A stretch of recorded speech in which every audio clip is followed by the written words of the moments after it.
bienvenue sur la chaîne Signe et Daphné. Aujourd'hui, je vous présente ma pile à lire pour le Cold Winter Challenge 2021-2022.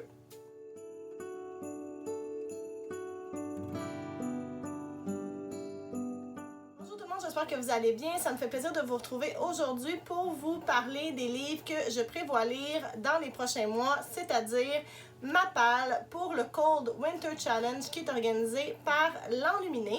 Vous le savez, faire des piles à lire, je pense que c'est comme un hobby à part de la lecture pour moi.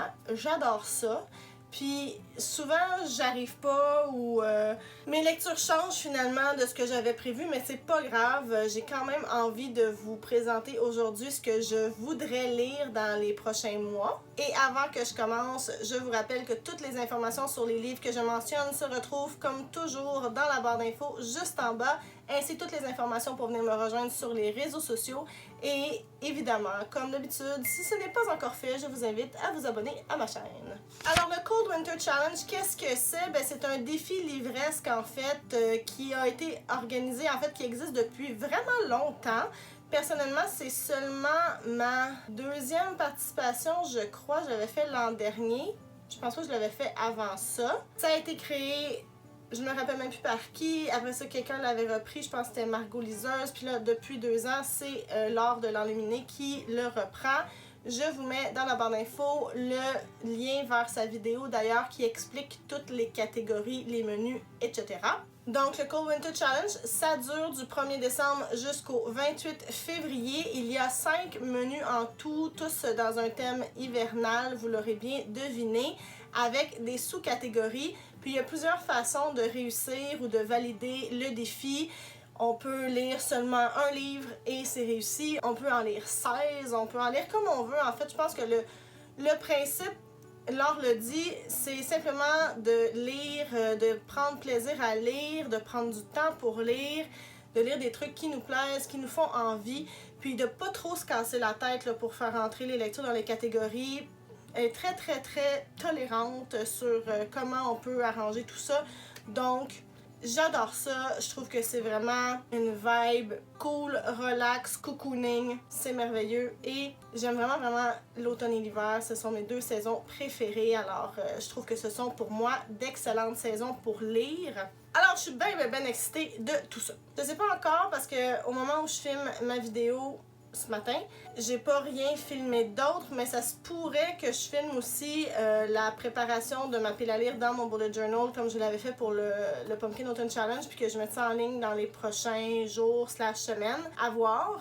Alors on y va tout de suite avec le premier menu qui est le menu, j'ai pris mon téléphone pour être sûr de rien manquer, menu cocooning hivernal. Alors la première catégorie c'est marron glacé et les mots-clés sont feel good gourmandise. Et là, pour ça, moi, j'ai choisi le livre Coming Home to the Comfort Food Café de Debbie Johnson. J'ai déjà lu 2 livres dans cette série-là de Debbie Johnson et tous les 2, je les avais vraiment beaucoup aimés. Le premier, particulièrement, vraiment un gros coup de cœur. Le deuxième aussi, je l'ai vraiment aimé. Ça se passe dans une petite ville côtière en Angleterre, hyper charmante avec des personnages tous plus originaux les uns que les autres, et celui-là se passe en hiver. Je sais pas s'il se passe à Noël, mais sur la couverture, il y a de la neige, hein? Ça fait que je me suis dit que c'était parfait de le lire maintenant, parce que c'est pas le genre de... On dirait que je serais pas capable de le lire en été, vu que ça se passe en hiver. Fait que j'ai envie de me replonger dans cet univers-là qui est tout à fait feel good. Puis en plus, il y a un café. Fait que tout le temps de la bouffe là-dedans. Alors, ça répond tout à fait aux 2 mots-clés. Je suis vraiment contente et j'ai très hâte de le lire. J'ai oublié de mentionner que dans chaque tome, on suit un personnage différent dans cet univers-là. Donc, je vais découvrir une nouvelle personne. Ça devrait être plutôt chouette. Ensuite, la deuxième catégorie s'appelle Bonhomme en pain d'épices et les mots-clés sont différence, tolérance, LGBTQ+. Et là, j'ai choisi de mettre le livre Dumplin de Julie Murphy. C'est un livre que j'avais déjà prévu lire cette année dans le Women Up Challenge qui est organisé par Annie-Claude d'Encore une page. Je ne l'ai pas encore fait, puis il me tente vraiment. Ça fait que je me suis dit que j'allais aussi le mettre dans mon Cold Winter Challenge. Et dans ce livre-là, on a un personnage principal qui est grosse, qui s'assume comme tel, puis de ce que j'ai compris, commence à développer une attirance, là, un genre de kick sur un gars super cute, puis ça l'amène à réfléchir sur son apparence et tout. Donc, à voir, mais il y a des super bonnes critiques, alors j'ai hâte de voir. Puis je pense aussi qu'il y a des personnages de la communauté LGBTQ+, mais en tout cas, c'est sûr que avec un personnage gros, souvent on est dans l'inclusivité, la diversité et tout ça, parce qu'il n'y en a pas beaucoup, hein, on va se le dire. Et la dernière catégorie de ce menu, c'est vitrine de Noël. Alors, mots-clés sont romans graphiques, manga, bande dessinée, livres illustrés. Et j'ai choisi pour ça le petit livre qui a l'air vraiment chouette, Saut-de-mousse Noël pétillant de Mélanie Janard.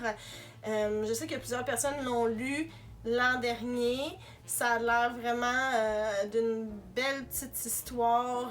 Les dessins ont l'air vraiment chouettes aussi. Je pense que ça va être une petite lecture agréable. En plus, une autrice québécoise, youtubeuse. Puis j'ai essayé aussi de ne pas mettre que des grosses briques. Là, j'ai tendance à lire des grosses briques dans la vie, on dirait. Mais j'ai essayé de me mettre pas juste des grosses briques, là, de parsemer ça de petites lectures plus courtes pour me donner une chance. Ça, je pense que ça rentre là-dedans. Ensuite, on tombe dans le deuxième menu, qui est le menu hiver sombre. La première catégorie, c'est Scrooge, c'est-à-dire un anti-héros, conflit, mensonge. Et pour ça, j'ai décidé de lire le deuxième tome de Rentrer son ventre et sourire de Laurence Baudouin-Masse. J'avais vraiment beaucoup aimé le premier tome que j'ai lu l'an dernier, non, cette année, au mois de janvier, je pense. En tout cas, ça fait presque un an quand même. J'avais vraiment aimé ça. Puis je sais que où on a laissé notre personnage dans le tome 1, il y avait un conflit qui se dessinait. Mais aussi qu'elle était en conflit avec elle-même parce que c'est une fille, le personnage principal dont je me rappelle même plus le nom, mais c'est une fille qui est une influenceuse et toute sa marque, toute sa présence sur les médias sociaux est basée sur être en santé, manger de façon équilibrée, faire du sport, avoir une apparence, en fait, être mince et belle et tout. De façon naturelle, en faisant comme pas de diète extrême et tout, mais en même temps, l'envers de la balance, c'est pas tout à fait ça. Donc, il y avait comme un conflit entre ce qu'elle projette puis qui elle est vraiment. Puis, en tout cas, tout ça, là, toutes ces réflexions là-dessus, fait que moi, je trouvais que ça rentrait. Puis, comme Laure le dit, on n'a pas à se casser la tête. Si on trouve que ça rentre, ça rentre. Alors, j'y vais pour ça. J'espère que ça va être une bonne lecture, mais celui aussi est bien coté, là, la suite. Alors, à voir. Ensuite, pour la catégorie 2 de ce menu-là, c'est Stalactite ensanglantée. Les mots-clés sont horreur, thriller, suspense. Et j'ai choisi The Butterfly Girl de Renée Denfeld. C'est la suite d'un autre livre que j'avais lu il y a quand même quelques années, de Child Finder. Et j'avais adoré ce thriller-là. C'est une protagoniste qui se spécialise dans la recherche, puis ben, en fait, en trouver des enfants disparus. Dans le premier livre, c'était vraiment ça l'intrigue. Il y avait un enfant qui avait été disparu, puis là, elle avait été embauchée par les parents pour la retrouver, puis là, c'était une histoire vraiment, honnêtement, très bonne, un thriller palpitant. J'ai vraiment aimé ça. Et dans le deuxième tome, elle va essayer de trouver la trace de sa propre sœur qui est disparue quand elle était enfant ou plus jeune. Et j'ai vraiment hâte de voir ce que ça va donner parce que le premier était si bon. J'espère que le deuxième ne me décevra pas. À voir. Troisième sous-catégorie, le père fouettard. Alors, les mots-clés sont force obscure, enfer, démon. Et pour ça, j'ai choisi The Bear and the Nightingale de Catherine Arden. C'est un livre que je vois passer depuis un bon moment. Plusieurs personnes l'avaient mis sur leur pile à lire du Cold Winter Challenge l'an dernier. Je sais que Karine Minier l'a lu aussi, qu'elle avait beaucoup aimé. Donc, ça me donne une bonne idée que ça doit être un livre de qualité parce que Karine, d'habitude, elle et moi, nos goûts se rejoignent. C'est avec le mot-clé démon que je le rentre dans la catégorie parce que de ce que j'ai compris, ça se passe en Russie. On parle d'histoire qu'un enfant se fait raconter où il y a un démon de l'hiver aux yeux bleus.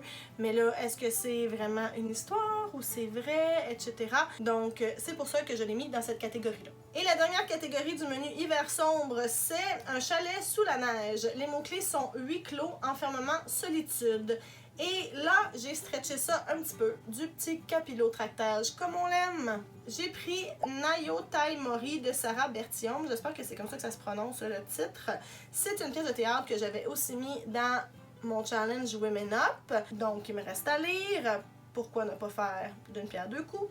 On dirait que c'est comme le mot-clé enfermement là, qui est venu me parler là-dedans parce que, de ce que j'ai compris, c'est une pièce de théâtre qui parle du sentiment d'être pris au piège dans la boucle infernale de métro, boulot, dodo.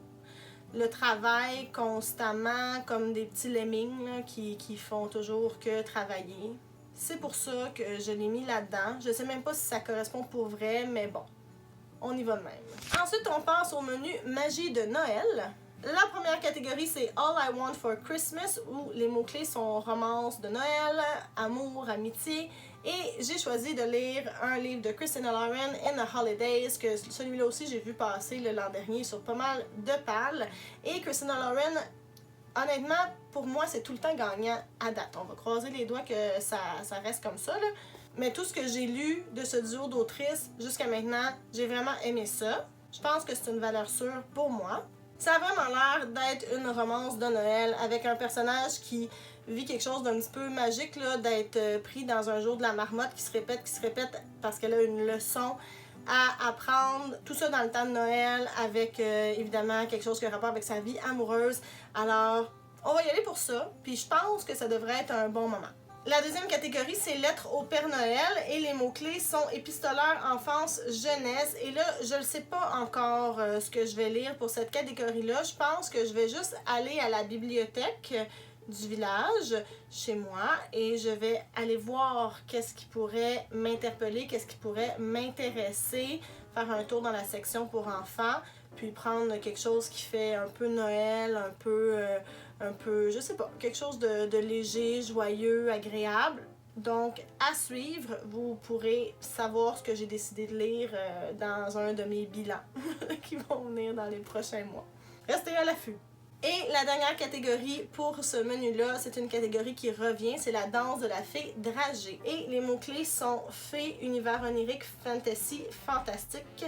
Et pour ça, moi, j'ai choisi de mettre le deuxième tome des Aventuriers de la mer en anglais, Mad Ship de Robin Hobb. C'est une lecture commune que je vais faire avec Chantal de la Bibliothèque Jaune et tous ceux qui ont envie. Donc, si ça vous tente, joignez-vous à nous. On a déjà lu toute la trilogie, la première trilogie de l'Assassin Royal. On a lu le premier tome des Aventuriers de la mer. On a fait notre live le 14 novembre. Si vous voulez aller regarder ça, d'ailleurs, ne vous gênez pas. Et puis, là, on va poursuivre notre lecture de cette trilogie-là qui est une relecture pour moi et qui est vraiment très, très bien. Cette trilogie-là, là, c'est vraiment excellent. Si vous aimez la fantasy, je vous la conseille. Découvrez-la.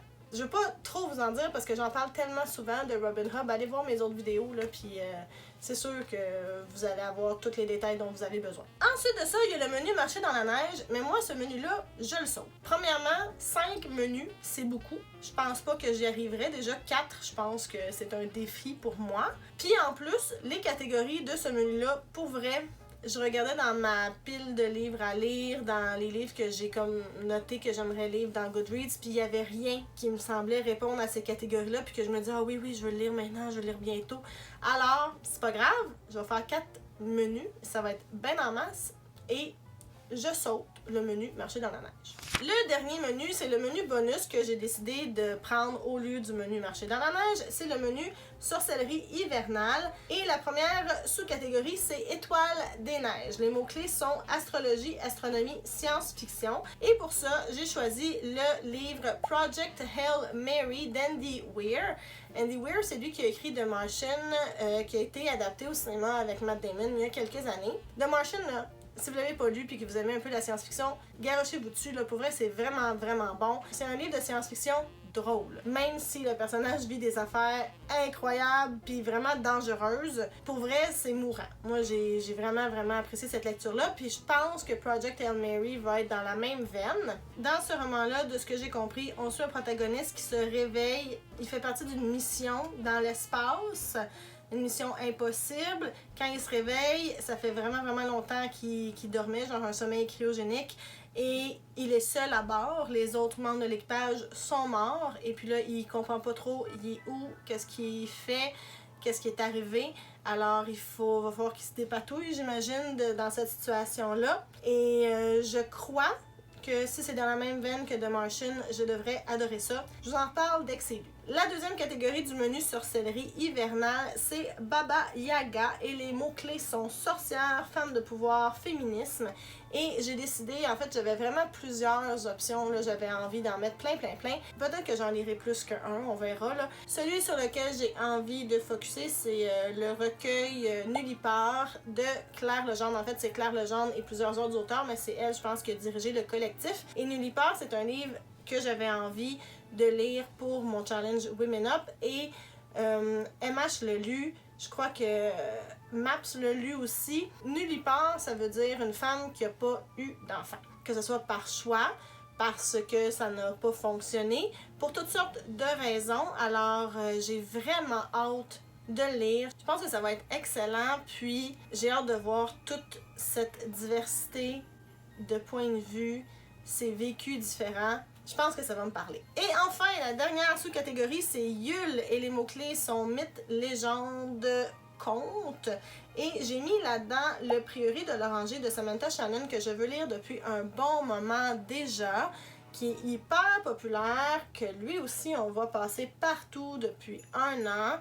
C'est de la fantasy, je pense que ça devrait venir rejoindre mes goûts. Et c'est avec le mot mythe que je le mets dans la catégorie parce que, de ce que j'ai compris, dans le roman, il y a deux mythes qui s'affrontent. J'ai vu ça dans la description là, du 4e de couverture, puis je me suis dit, bah, ça rentre! Alors, j'ai très hâte de découvrir cet univers qui me semble très bien construit, complexe, à souhait, avec des dragons. Les dragons. Je vous en donne des nouvelles, ça aussi, dès que c'est lu. Alors voilà, ce sont mes plans lecture pour le Cold Winter Challenge qui va débuter le 1er décembre. Venez me dire dans les commentaires si vous participez, s'il y a des livres que j'ai lus, que vous avez lus, que vous pensez que, bon, ça sera des bons choix pour moi ou pas. Si vous participez, ce que vous avez envie de lire pendant ce défi-là. N'oubliez pas que toutes les informations sur les livres que j'ai mentionnés se retrouvent dans la barre d'infos juste en bas, ainsi que toutes les informations pour venir me rejoindre sur les réseaux sociaux. N'hésitez pas à vous abonner si vous aimez le contenu que je vous propose. Je vous remercie énormément d'avoir été là et je vous dis à bientôt. Bye bye!